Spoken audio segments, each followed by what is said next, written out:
Mother Mother, the Canadian band that became internationally recognized between 2020 and 2021 when they went viral on TikTok with the tracks Hayloft, Burning Pile, Verbatim, and other songs. But have you ever wondered, when did they start?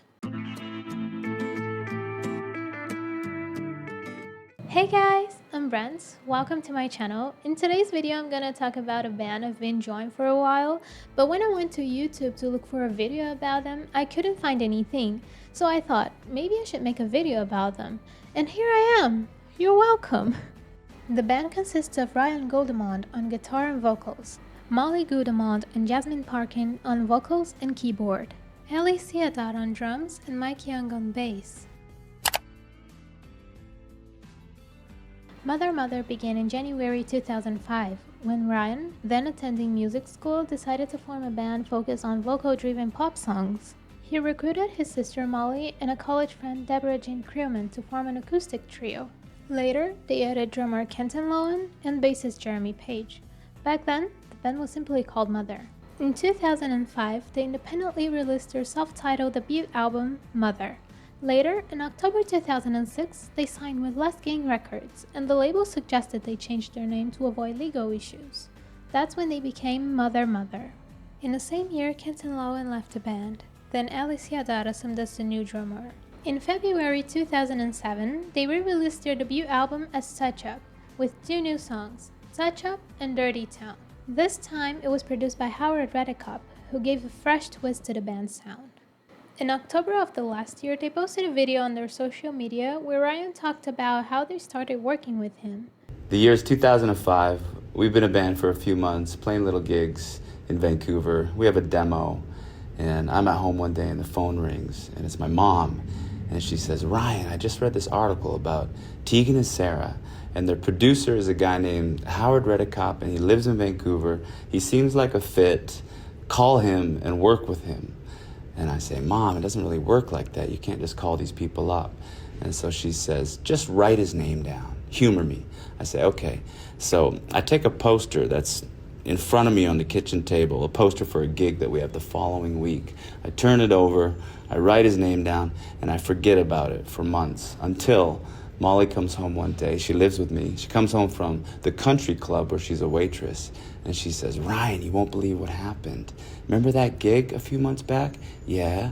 "Well, I took one poster, I put it up in the staff room, and just today the chef was sick of looking at this thing, so he took it down off the wall, turned it around to find his brother-in-law's name written on the back." So you can imagine where the story goes. Howard ended up producing the OG Mother album, Touch Up, Oh My Heart, Inside. In 2008, the band released their second album, Oh My Heart. Later that year, on December 3rd, they announced that Deborah Jean Crewman had left the band. By January 2009, Jasmine Parkin joined as the new singer and keyboardist. Mother Mother's third album, Eureka, personally my favorite one, was released on March 15th, 2011. The album's lead single, The Stand, entered the Canada Singles Top 100 in May, peaking at number 76 that week. This album also has two bonus tracks, In the Wings and Carve a Name. On January 9th, 2012, Kraft Foods launched a series of TV commercials featuring the song Bright Idea, and yes, you can find the commercial here on YouTube. Their fourth album, The Sticks, was released on September 18th, 2012. It features 14 tracks, plus two bonus tracks, Suspect of Love and All Gone. The album was co-produced by Ryan and producer Ben Kaplan. In 2014, they signed with Universal Music Canada to produce their fifth album, Very Good Bad Thing, released on November 4th, 2014. The album includes 10 tracks, plus two bonus tracks, No One to Nothing and Jump the Fence. In 2016, Jeremy Page left the band. That was when Mike Young took over as the new bassist. They released their sixth album, No Culture, on February 10th, 2017. On November 2nd, 2018, the band released their seventh album, Dance and Cry. And I think this was the first album of theirs I listened to in full. Starting in the late 2020s, songs of their first and second album like Arms Tonight, Burning Pile, Verbatim, and the most well-known Hayloft went viral on TikTok.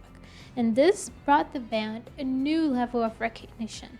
Chances are that many of you watching this video discovered them on TikTok too. On April 8, 2021, Mother Mother announced their 8th album, Inside, set to release on June 25th through Warner Brothers Music.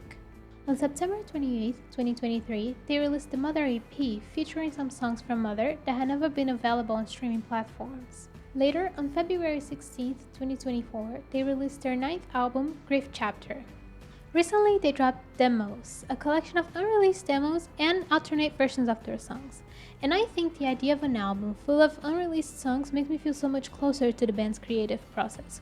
But I have to say that the fact that Salt and Pepper Shaker didn't make it into the final version of Touch Up is a bit disappointing for me.